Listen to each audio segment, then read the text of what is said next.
Yeah, hey! It's the time of year. It's the first day of fall and it's getting dark early.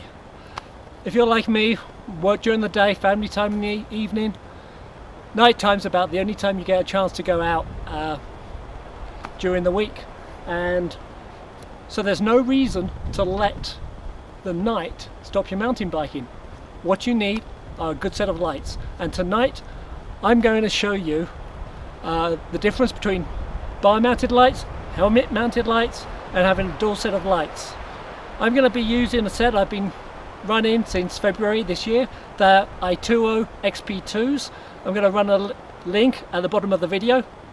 They're about, well, they're currently listed for $170 per light, so they're not inexpensive, but they have 1500 watts of lumens each, 3000 in total. That's like a car headlamp. On high beam you can have tunable low and medium beams. They've got remote controls, so you can have the on-off buttons close to your bars, to your hands, side of the helmet, whatever. And back in the garage later I will show you how I mount them to the bike and to my helmet to give you a good view. I'm on the Springbrook Loop here in Boulder County. It's a good trail to demo these. It's open 24 hours a day, so it's accessible for nighttime biking. A lot of trails are closed at night. This one has a run through trees, some twisty sections, then a flat out open section so you can see what the lights are on fast descents, and then finally some trail riding. I'll bring that together. I'm going to run it 3 times. First, just on my bar light. Second, just on my helmet light. And third, with the combo together. So you can get a clear view on how they stack up. I'm going to run the lights at their maximum brightness, 1500 lumens. There's no point showing you the medium and low. That's tunable. You can change that to your heart's content. What you care about is what is it like on full beam. And I'm going to show that tonight. And so stay tuned for the videos. Watch it all the way through to the end. Alright, that's low, medium, high. And this is just the bar light. So this is run 1. This would be okay on a road bike where you've got long straights, on a mountain bike trail where there's corners. The lighting drifts in and out. It does give you very good definition of the rocks and the trail, but I'm definitely riding slower. And I haven't even got to the twisty part yet.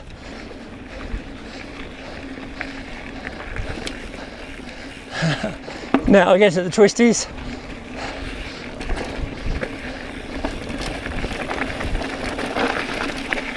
Luckily I know this trail very well. It's my local go-to riding destination at night, but I haven't ridden it just with bar lights before. This is sketchy.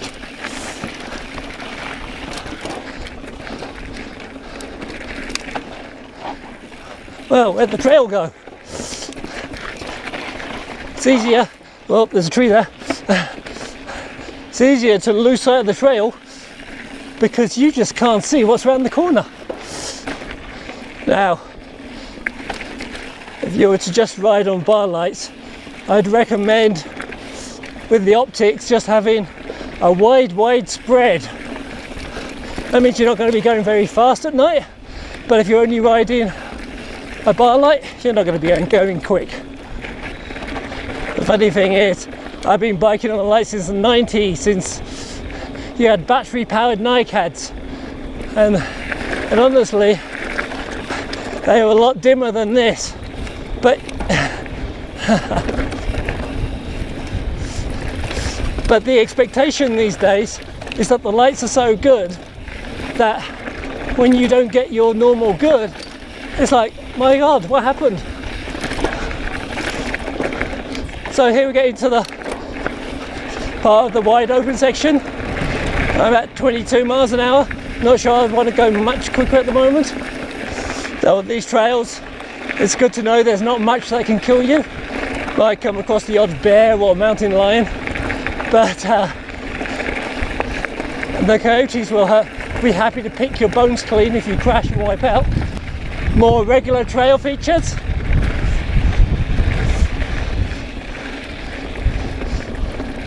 Really quite hard to determine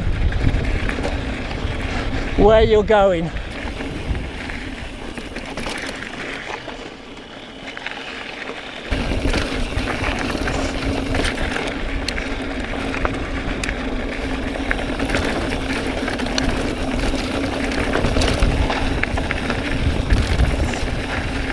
Definitely slower than my normal runs down through there.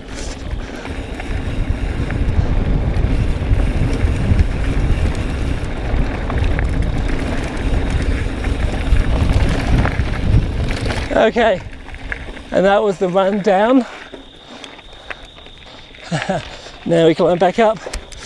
So that was the run down Springbrook loop from the top to the bottom of it on just a bar light running 1500 lumens. That was pretty sketchy. Right, so this is run 2. This time I'm just on the helmet lamp, running full power. Now, this has a whole different issue to the bar light, because the light is coming down from a higher angle. You blow out the shadows on the rocks, which flatten them.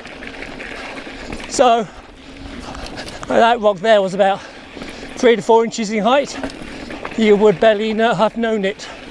Now my lights use a natural daylight colour lamp, which is definitely better than the bluish ones. Now the funny thing here is that this might be better for my eyes because I can track where I want the lights to go.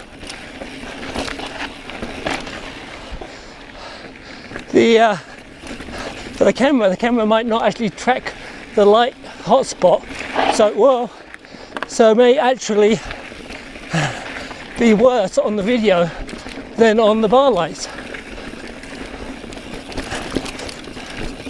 So, you know what?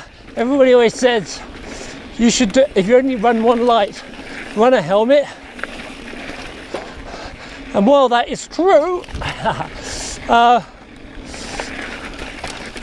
because you can follow the corners, this is still really sucky.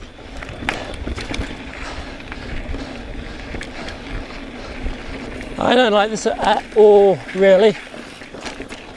Actually, I thought I would prefer, well,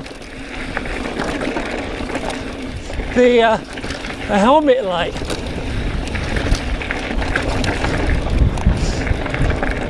But actually,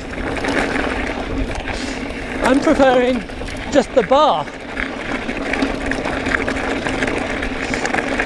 The bar gives more definition, and it also bounces around less than my helmet. When I hit the roughest stuff, because I can't see the rocks very well, at the height of the rocks, I bounce around a bit more. And so the helmet light is not as stable. Oh well, trail section. Let's see how the trail section stacks up now.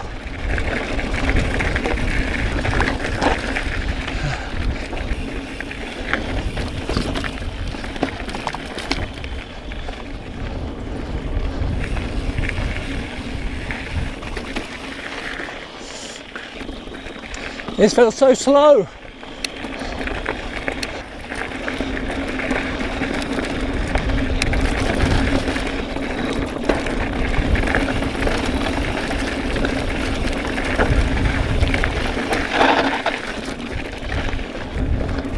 That bit was probably faster. Maybe because I can keep the light right on the trail, so I can pinpoint where I want to go. Right, back to the bomb. Okay, now we climb back up for the third run, and we'll switch the bar light back on. So that was horrible. I did not enjoy that run down. Bar light was really nice for trail definition, but it doesn't follow the corners. The helmet light allows you to follow the trail, spot animals off at the side of the trail, that kind of thing, but it really kind of blows out the contrast and makes it a lot harder to see trail features like rocks. These are both beams at full power, so 1500 lumens on the bar, 1500 on the helmet, 3000 in total.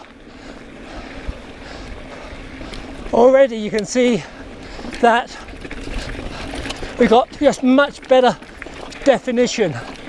You can see from the bar light the rocks on the trail. It's got some shadow to them. On the helmet you can follow the trail, see where you're going.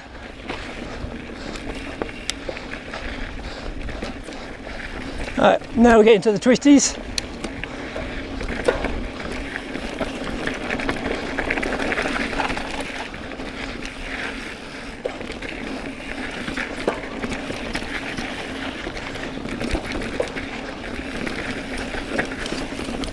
Yeah, much easier to see where the trail's going, as well as the definition.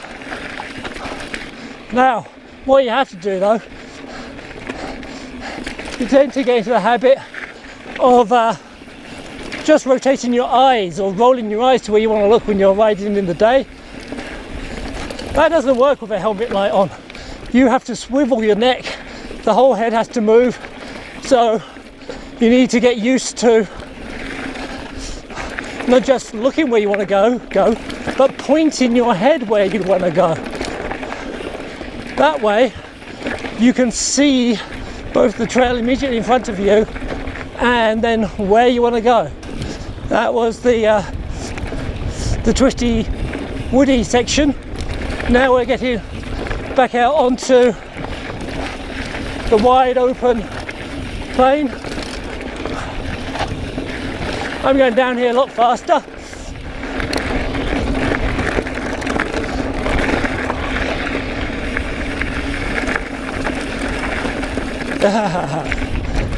Now the trail section again.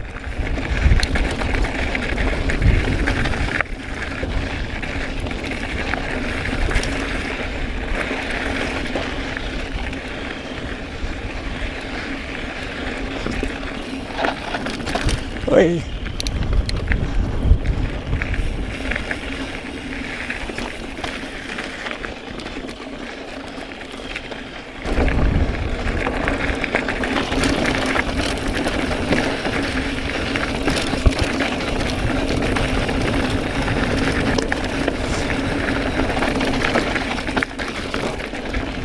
Sweet, you can't ride this fast during the day.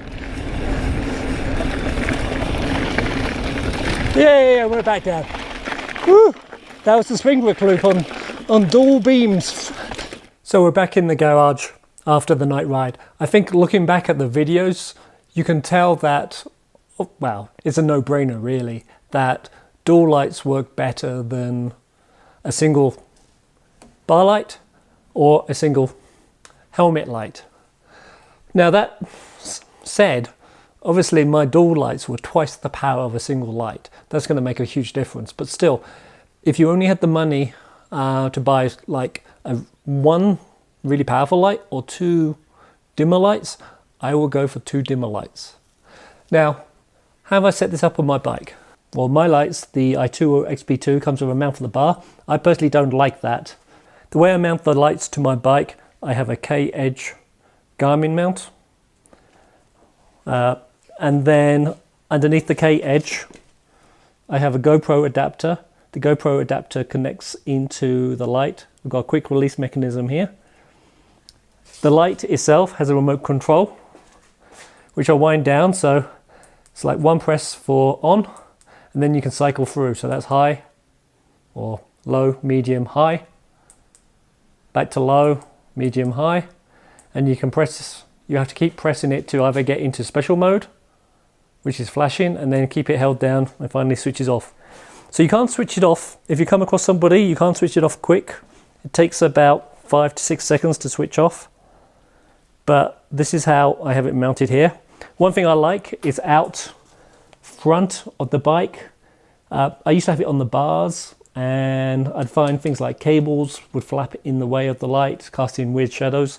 Now it's out in front, direct light on the trail, no shadows cast. The battery for this light, it has a rubberized mounting, which I wrap around. The battery itself is inside. I just unwound it, but works very well, very secure. The previous set of lights actually had a hard case. I liked that hard case initially at first over this rubberized one. I was concerned that this may not actually give me, you know, it may fray, fall apart, but I've had it now for about 7-8 months and it's held it up well. It's also nice and soft and it protects the frame. My previous hard case has chipped out my paintwork on the bike. So the cable is just wrapped around the bike. I have enough room so when we're steering, the cable's not flying around, but also it's got plenty of room to move. I also have a similar setup to this on my cross bike, but again, nice and easy to remove. I've got a remote port in the back. I can swap it between bikes quite easily and plug it in. Switch on, so low, medium, high. Keep the button held down, you get into special mode where you can like flash differently. I don't know why you would use that unless you're road biking. And then keep it held down to switch it off again. There we go. Then what do I do for my helmet? So, got my helmet light here. Comes with a nice secure strap. Again, GoPro mount, you can use this for a GoPro if you wanted to. But quick release, you can clip it in. You can if I didn't have the cable. But you can if you didn't have the cable so tight. There we go. What I do, again, is got the remote here. I've attached the cable. I have a Velcro strap which I attach to the back just to keep it all nicely contained. And then I feed the cable down through an extension cord into the battery pack, which I keep it in the back pocket here. This one I remove the mounting for, just to make it a little smaller, and I keep it tucked in. The other thing I would recommend, even though these lights are proved nicely capable and very reliable, even though I've got 2 lights, I often keep an extra battery. This is a battery pack from a previous light, which I actually modified to fit these ones. Works perfectly well. I like the security of having extra batteries. And then the other thing to do, I have a small backup light as well. Just also useful looking in the pack at night. And should you have total catastrophic failure of your lights, I've got something I can use to help get me out of very dark situations. Now with these lights, and hopefully any modern set of lights, you shouldn't need that. But I've had situations before in the past where I have had packs fail on me. Usually not the battery's fault, usually my fault where I forgot to charge it, or I thought I was charging it, but the battery pack was switched off, or the battery charger was switched off. So I go out an hour into the ride, the battery died. So it's always good to have backups. Then when it comes to actually cycling, so with the pack on, cable on, you haven't got the weight of a battery here, you've just got the light and you're all good to go. Finally, on the size of the batteries, you can get lights with much smaller battery packs which have half the runtime. I always go for the larger. They're either 7.6 volt or 8.4 volt, depending upon how they number them, battery packs. The rides I do tend to be between 2.5 and 3.5 hours in length. And then when you get into the colder winter months, your battery pack will actually lose some of its ability and charge over time. So you'll find you'll have a reduced run time. These batteries are good for 3 hours on high beam. That's 1500 lumens. I never run 1500 lumens the entire time. They're good for probably 5.5 to 6 hours on the medium setting, about 900 lumens. And with a 3.5 hour ride, that gives me a plenty of allowance, buffer zone between the battery depletion and running, and getting home on plenty of lights. So that's my light setup. I think when you review the videos, you'll agree that dual lights are the way to go. And just remember, on the video, it looks like the beam of light is like this, and there's all this darkness around. But when you've actually got your eyesight out there, when I went out and tested this last night, it was absolutely pitch black. Couldn't see a thing without the lights. It was like no moonlight, nothing. But with the lights, you could see so much more in the periphery than what you can see on the camera. It looks a lot brighter. So at least on the dual beam setup. And again, these lights, you can tune the settings, so you can have like a long distance NOO beam, a medium, or a flood, depending upon how you like to set it up. So they're good lights. There's other good lights out there. Whatever you get, I would tend to go with a brand name. In my experience, they proved reliable. My Psycho lights I've ran for like 7 years without any real issue, until I lost this pair and then blew one up when I plugged the one battery pack into it. So then I got these ITUOs, and so far they've been pretty good. I had one reliability issue with a faulty remote port, but they came with 2-year guarantee. They're supported here in the States. They're not, they may be made in China or wherever, but they're supported by the dealer here in the States with a 2-year warranty.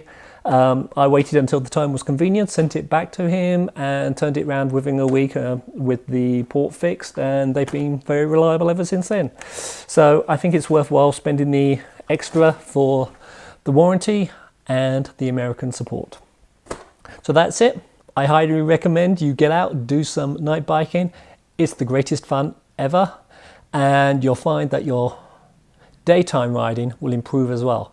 Learning to ride at night in the dark, you get a whole sense of trail features, riding features, and just generally just having fun. So anyway, see you on the next trail. Stay safe out there. Lights on full beam. I'm going to go up there. Am I going to embarrass myself and not make it? Let's see. So let me start up. I really need to get my feet in the pedals so I can get up here. And we messed it up right from the beginning. Let's do that again. All right, let's try this again. So we're going up here and see if I can actually make it up. See what it looks like on video. Come on. Yep. Put a foot down. That was bad.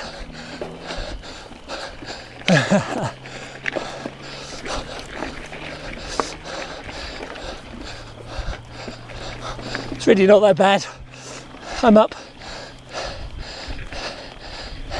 Just that first step and corner. Alright, this is coal seam at night.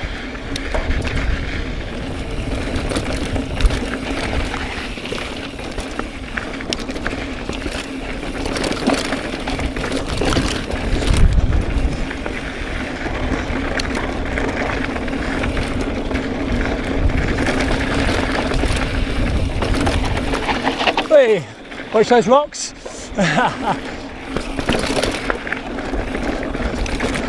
Through those rocks, I thread the needle,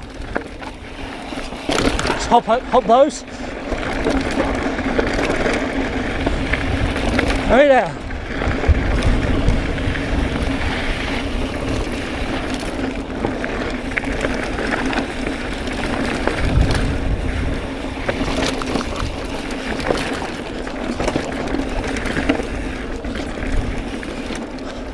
Hey, losing speed.